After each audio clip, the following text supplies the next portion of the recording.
All right, we're back with another talk with once again Mudman Sports Cards on Instagram. I'll leave the link in the description. I realized after I uploaded the video that I didn't put the link to his card ladder article, so I'm gonna try to remember to do that this time. But we're back, and this is just some talk about stuff that we're thinking of, stuff going on overall in the hobby. And we were going to start with the soccer market. So anything in particular? My thoughts, your thoughts. What do you think overall about the soccer market?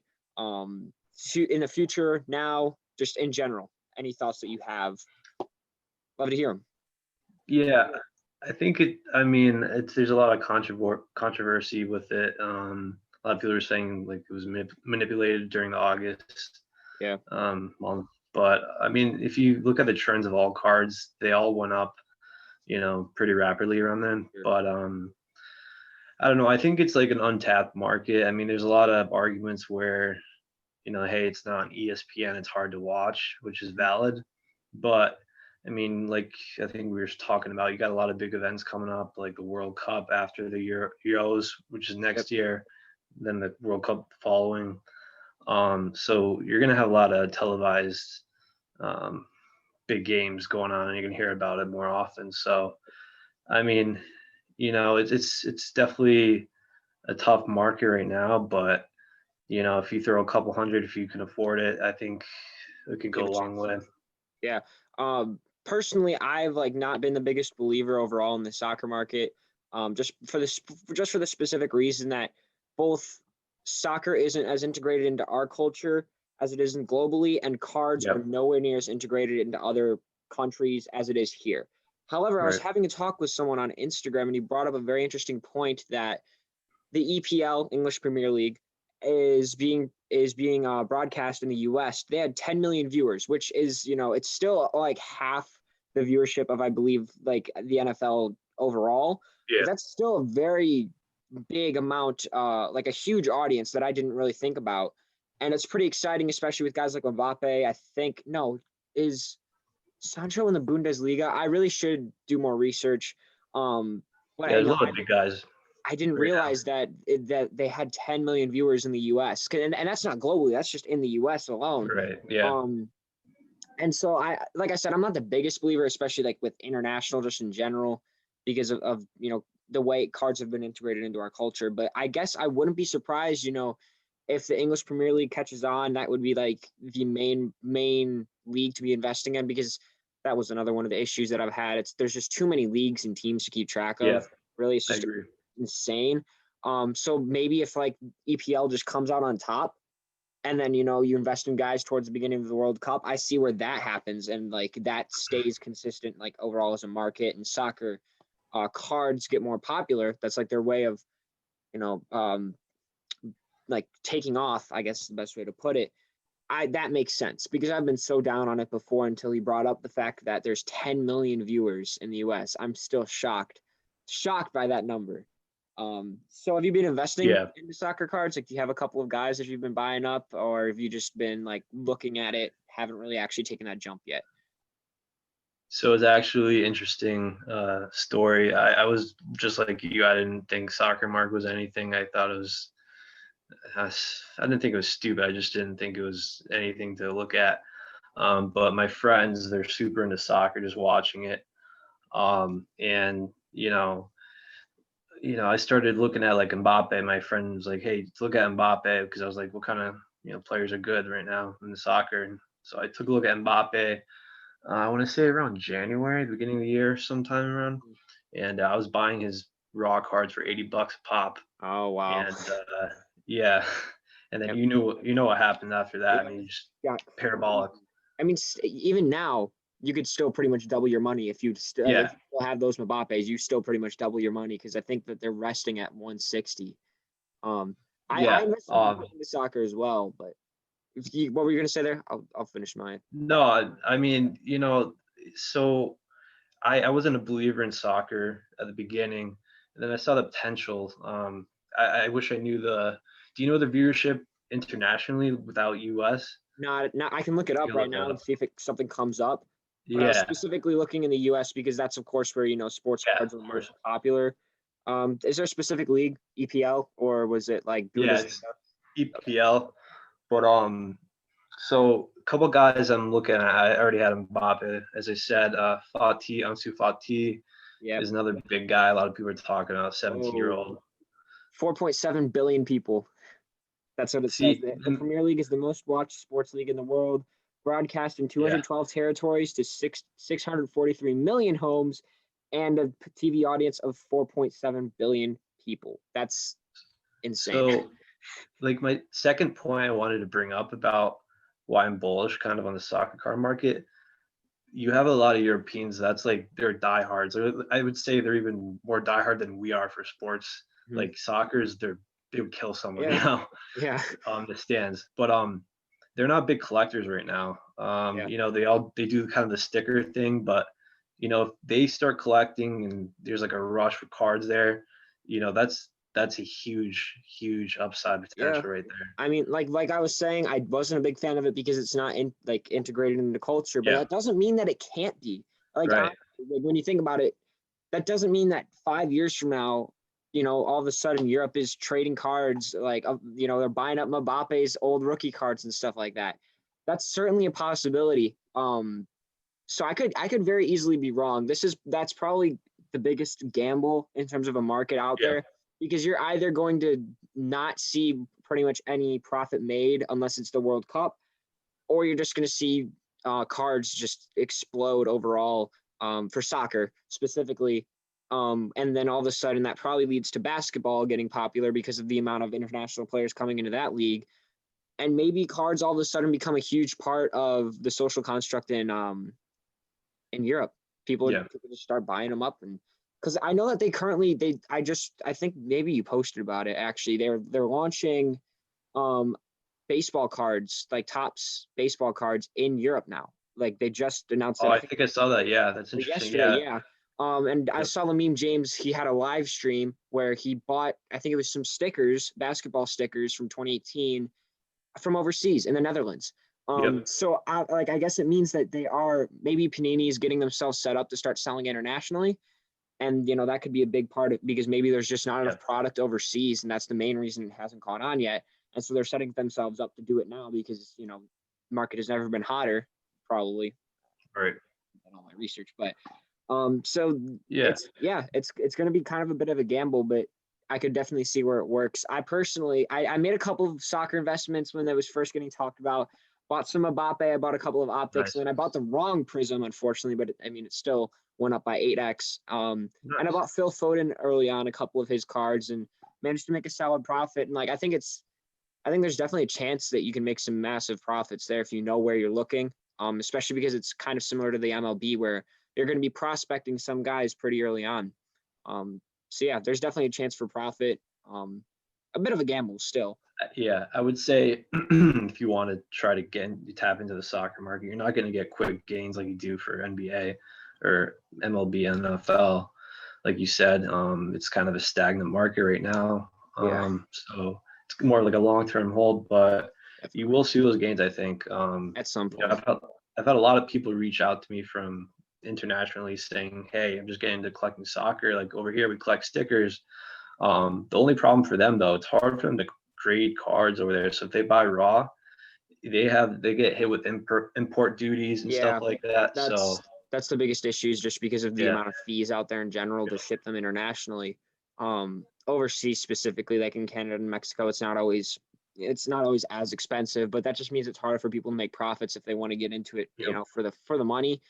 It's just harder for them to make profits. And of course, like you said, it's harder to get them graded. And I think that's one of the biggest reasons that people fall in love with the hobby. Like I think investors came in looking for money, but sometimes the excitement of sending in a card and getting it back yep, and seeing it got a perfect absolutely, grade, like that hits hard. That hits different. yeah, And I think that like personally, because I'd been collecting for a while and then I, just stopped.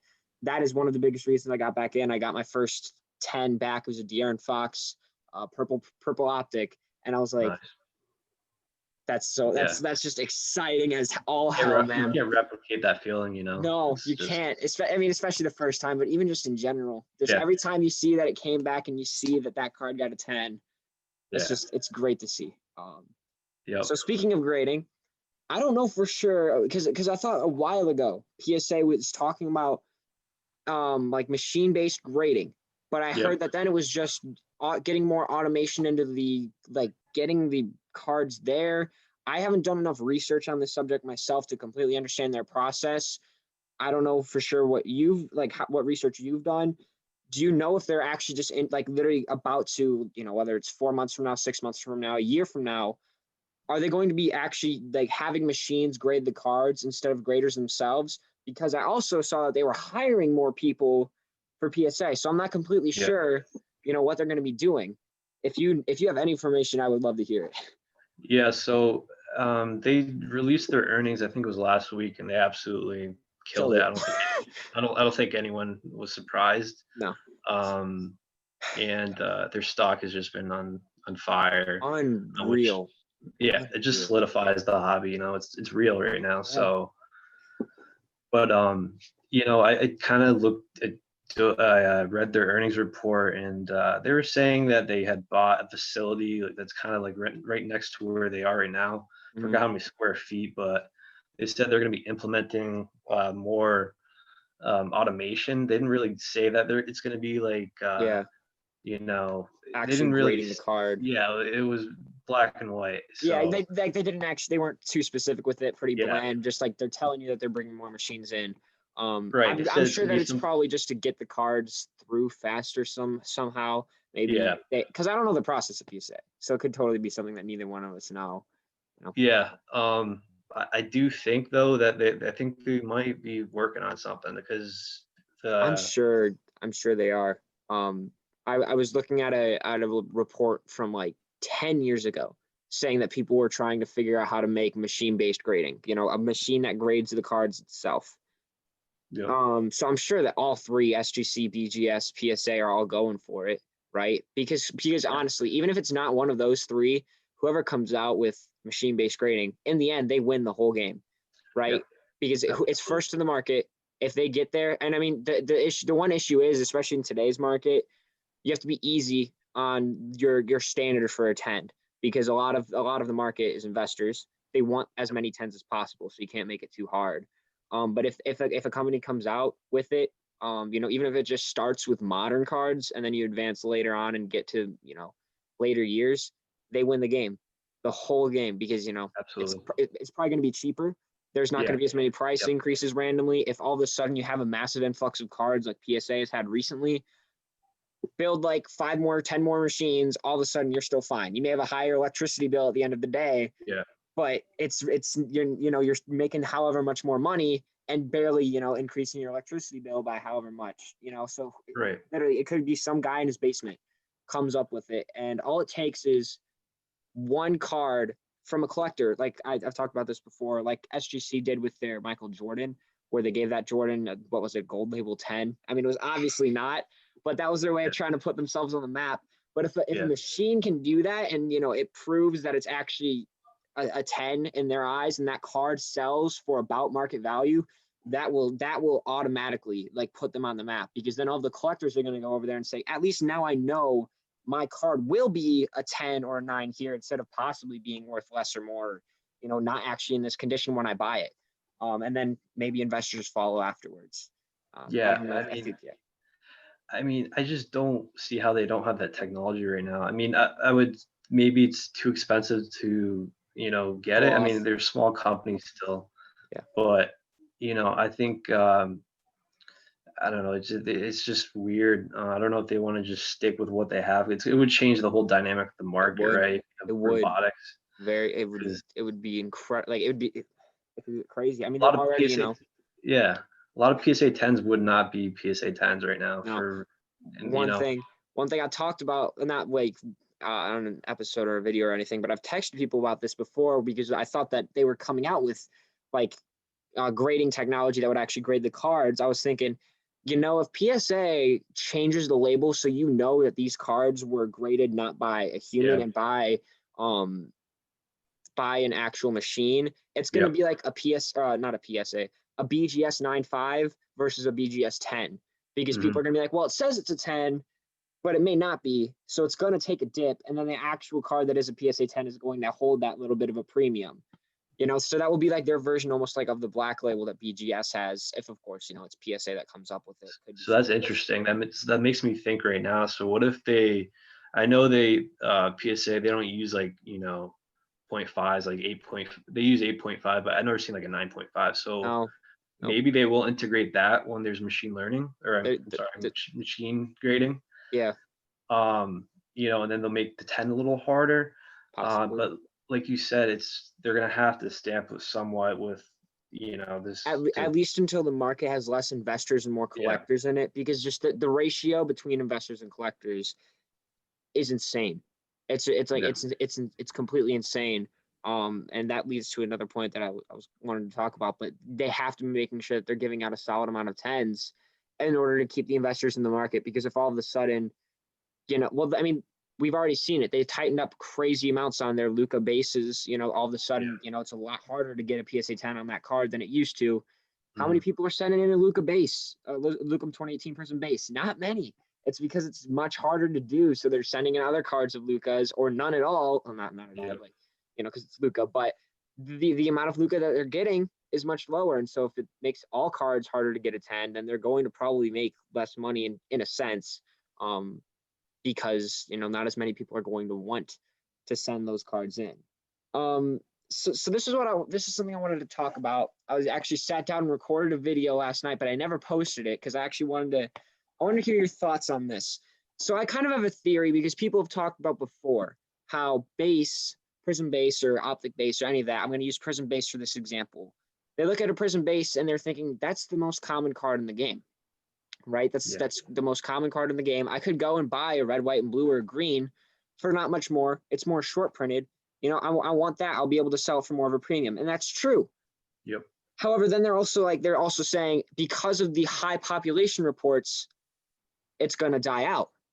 I 100% disagree with that, at least for the short term, right? And correct me if I'm wrong, because if you have a different idea, then go ahead and explain it. But because, like I just said, the amount of people in the market, the majority of them are investors, they don't care how high the population report gets, right? In fact, that may Mhm. be, all the more reason that they go and buy it, because that means that they can have more of that card. They know it's in demand. They know that it's, got such a high population count, a high print run. So there's plenty of it out there. And they don't care if, a 10 actually, or if a 9 actually gets a 10, because in the end, as long as the label says it's a 10, they're going to sell it as a 10. So Right. I don't think that until this market softens and more investors fall out of it, or this market completely tanks and there's like almost no investors whatsoever, I think base continues to go strong. Yeah, I agree. Yeah. Base is like the gold standard. It's super liquid. People love that. Mm-hmm. It's the most easiest card to flip. And as long as we have that liquidity and demand, then the supply won't really matter, in my opinion. I mean, No. if you want to hold a card for long term, perhaps like a high pop wouldn't be one to hold. Oh You know yeah, what I of mean? course. But for the short term, like you said, I don't see it going anywhere unless it just there's got to be like a black swan event, like maybe getting super injured, like Yeah. Derrick Rose effect. You know what I mean? Like But I mean, even never the then, same. everything's going to go down at that point. Yeah, yeah, Not just absolutely base. right. Yeah, So I mean, even then, it's like it has to impact the whole market. Base itself isn't just exactly. going to tank, especially because if base goes down, people are probably going to assume that the rest of the cards are going to go down with it in a sense, Right. right? Yeah. So that would make sense as well. But that kind of leads into one other point that I've had, because people are in that sense thinking of it in a collector's standpoint. And I think I've talked about this before. I want to say it was on a live stream I had.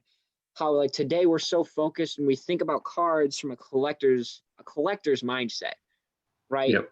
The best example was the LeBron James 2019 base PSA 10. People were buying that saying once he wins his fourth ring, collectors are going to want that card so bad. And first of all, it's Prism. Investors don't really care about Prism. They care about, jersey card, auto, picture, high end versus low end photography, right? Like they don't care that it's Prism. They don't care about making the money. They just want what looks good. So yeah, there may be a very small market that wants that card, but then the issue was it gets so high. Everyone's buying this card thinking there's going to be a ton of collectors out there that want it.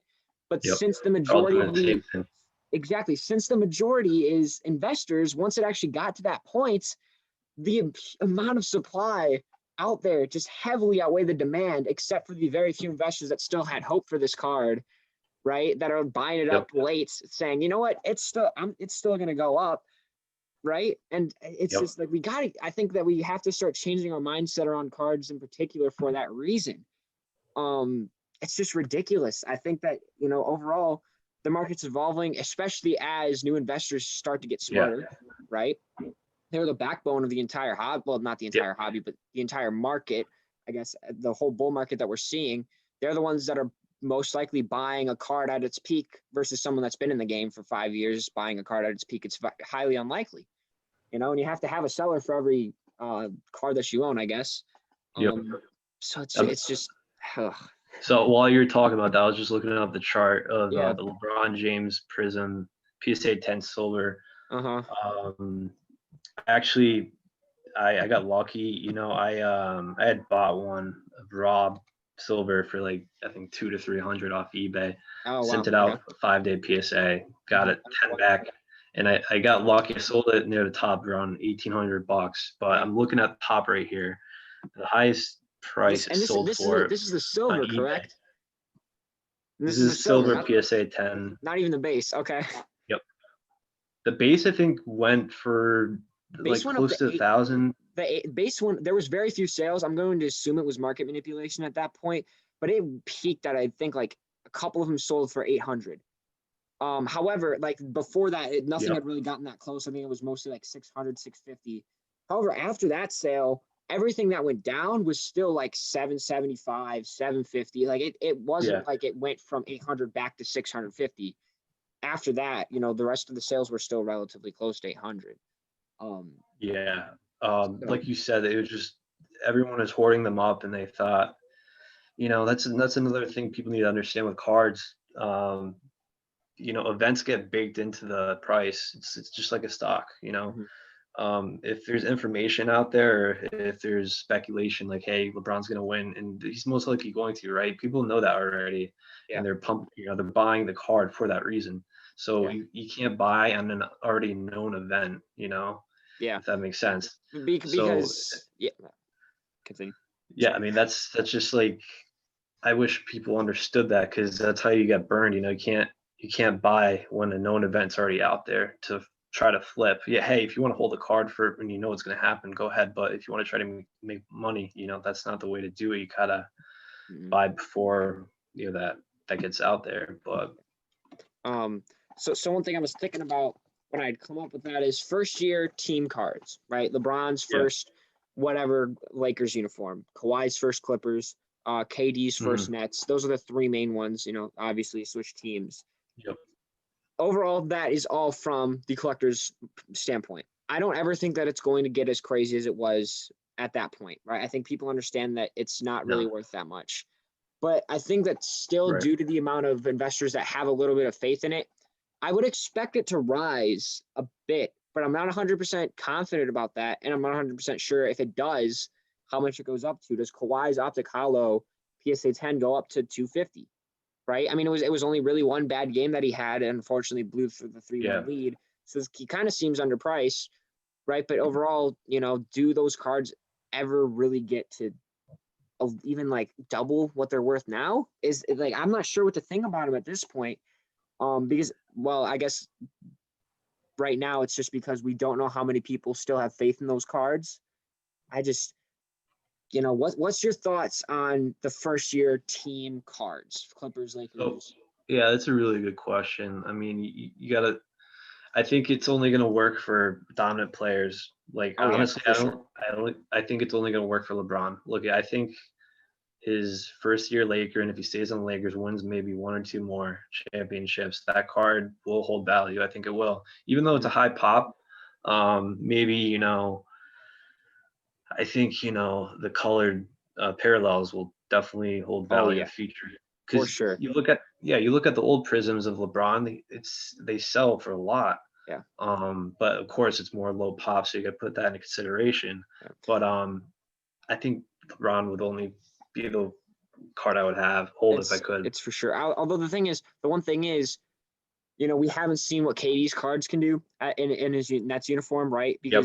Because those things were Yep. rising and falling based off of guys like LeBron and Kawhi, Yeah, right? We haven't speculation. seen him return yet. I think that he's the only other guy who possibly that has Yeah, I agree. that opportunity.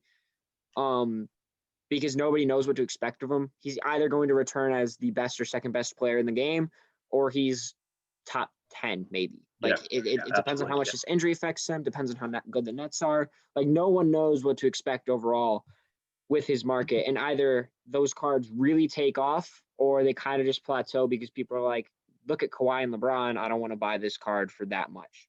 Mm-hmm. And one other thing that I've talked about as well is, that card is the Prism update. It's more short print, but Yeah. I'm not sure how many people consider that to actually be Prism, right? Once 2020 Prism releases, which one is its true Prism reference? Because you're pulling the Prism update out of Chronicles, not out of Prism. So I don't know how people are going to view that either. There's just so many questions surrounding that card. I'm not sure what to think. I think if you have any, hold it or sell before the season, but it's really tough to predict. I'm not sure. I think, I think like you said, maybe if you have a couple, sell. If you got like 4, sell 2, hold 2, or sell 3, hold 1. But like you said, I think since there's going to be another card coming out, it's not going to really matter. It's going to dive anyways because people are going to be going after that one. They're look away from the other one. Yeah. From a collector standpoint, if they're KD, they have a KD PC, then maybe they do for the Chronicles, the first one. But it's too, it's I don't know. It's a tough one. It's a tough one to predict overall. Yeah. I guess we'll find out once it gets closer to the start of the season, right? Or once the season actually starts. Because like I said, some of that's going to depend on how well he performs and how well the Nets are, or how good the Nets are as a whole, right? We'll see how all that works. And so it's gonna be fun to watch. It will be for sure. This is also going to be just one of the most competitive NBA seasons ever. Oh yeah. Right? And honestly, possibly the one after that, because the whole contract situation could change as well, right? But literally, I think that there's 12 teams in the West that can make the playoffs. I wouldn't be surprised. And in the East, I'd probably say like 10, 11, right? It's just insane to think about, but it's crazy competitive. I don't think that we've ever seen competition be this well spread. And if, the salary cap, because I think they released the salary cap, it's like 109 million, which is where it was at pre virus, right? Mm-hmm. Players are going to be probably re-signing with their teams, staying with their teams, and then waiting until the cap recovers. But if this season the NBA doesn't have full capacity for almost the entire 72 games, which isn't even a full season, the cap could just take a major hit. And I think that, we could see 3 years where it's just competitive because people don't want to switch teams just for financial reasons. Yeah, I agree. It'll be exciting. It'll be exciting to watch, though. That's for sure. Yeah, for sure. So you just posted today a chart talking about how well the Luka base raw has been performing percentage-wise versus the base PSA 10, right? I think it was 4% graded is where it's been at, versus 77% raw. Was that how long of a span was that? That was a month span. A 1 month span? Okay. Yep. Overall, I think that just means it's already starting, right? The bull market is already probably going to be starting. But when you think about it, maybe raw is the way to go. Maybe raw, unless you're buying raw and grading it, maybe raw is the best way to go, because at this point, especially for just the best players in the world, people are starting to get priced out of those cards. And if they still want Prism, but they don't want to have to pay for a 10 and they don't want to have to buy lower end sets, they'll buy the raw cards. And from a percentage standpoint, going from doubling your money at $400 is a lot easier than doubling your money at $1,300. Getting $1,300 is a lot harder than getting $400, right? And so maybe raw is the best way to go, at least until this market softens, like we've talked about, because of course the majority of this market can't really afford graded cards. Or does that mean that maybe 8s start to hold more of a value? I mean, it's all really questionable, I think, at that point. So it's interesting. I mean, I'm thinking there's two factors why I think there's a huge discrepancy there. I'm actually just looking up the Zion comparison. I didn't look that up earlier, and it's actually interesting. The base raw for a month period for the Zion Prism is down 24% compared to the base 10, which is up 4%. So, based off that, what I'm thinking is, first of all, Luka's obviously way more in demand right now than Zion. And then I also think that the Luka, the PSA 10 is selling for like $1,300. Now, not everyone can afford that, like you said. Nope. So people are jumping to raw, either for one because they can't afford it, two they see the potential. If you score a 10, you're gonna make 200% more. You're gonna make a lot of money. Yep. So or 300% actually, but it's interesting. I didn't expect to see much of a variance that large. So yeah, it's definitely something to look out for other players as well. For sure. And I think that some of that may have to do overall with when we're talking about Zion. Zion's an interesting case, right? Especially because he was a rookie this year. I think that, a lot of people, the argument when they were talking about who's like the top 10 players, a lot of people weren't willing to put Luka into their top 5 because of his age. But honestly, I think I could easily consider him a top 5 player in the NBA versus everyone else when healthy. Like almost averaged a triple-double in his second year on a team where he really didn't have much else. Kristaps Porzingis was out for most of the season. I would consider him a top 5 player, but most. Oh, you're saying Luka? Luka, yeah. Yeah, absolutely. Yeah, but a lot of people would say no, and they'd give their reasons, but really deep down, it's like those aren't valid. Their main argument really is just because he's so young, they don't want to put him there. It's too early to call. And in basketball, when you have after 2 years, if you have 60 games to look through, you can pretty much get a solid guess on what a player is going to turn out to be. But overall with Zion, I think that plays hand in hand, not only because of course we've only seen 20 games of him, but he's a rookie, and a lot of people are like, well, he's only a rookie, he's only so young, I don't think he's ever going to be worth $200 at this age. So they wait next year, and of course all of a sudden the potential ceiling just gets moved up just because he's not a rookie anymore, right? And I think that some of that, of course, is just the risk factor as well. We saw one season, like let's say with Ja, we saw one season what Ja can do. Once it gets to 2 seasons, maybe all of a sudden his game gets elevated or something like that. But I think I talked about as well, however long a player's been in the league can kind of determine how you invest into them, when you're able to sell, when you're able to buy. And I think that age kind of plays hand in hand overall pre-season with where their ceiling will be before the season starts, especially now with that huge bull market that we're going to be seeing probably before every season from now on. Like you said, that's a good point. So second year, obviously Luka's price rose dramatically compared to his first year. So that could happen for other players like Ja, Trey, or not Trey. Trey's same as Luka. It could still go up third year. I mean, he's listen. I go on Discord to look for cards too. Listen, he's like the number second next to Luka for the most bought. I feel like I see Trey or Luka. It's always Trey or Luka. Yeah, everywhere. And I think people just kind of understand that he's probably one of the better buys. I think people really are thinking he's ridiculously undervalued, and I kind of think so too. But it's also the same case as the Warriors, where I'm not sure how good they're going to be, right? Because they have so much that they can do, and I'm not sure what they're going to be doing. They've come out and looks like they're one of the top teams to land Drew Holiday, and if they do, I'm not sure what package they're offering. I think that there's a chance that they can still keep that second pick and land James Wiseman. So maybe they just stick with James Wiseman and Andrew Wiggins and go from there. Maybe they go out and sign a couple of guys or trade for someone with their $17 million trade exception. There's a ton that they can do, right? And it's kind of the same way for the Hawks. We haven't seen Clint Capella, I don't think, play. Has he played a single game with them? I don't think so. When I was looking for any sort of like research, I couldn't find a single game of him with the Hawks, but I feel like he's played. I feel like he played a game or two at least. He might have. It's just not much. And then they've got three 4. I mean, if you want to include Trey, but he's not tradable. They have 3 young tradable guys: DeAndre Hunter, Cam Reddish, Kevin Huerter, and then a number 6 pick.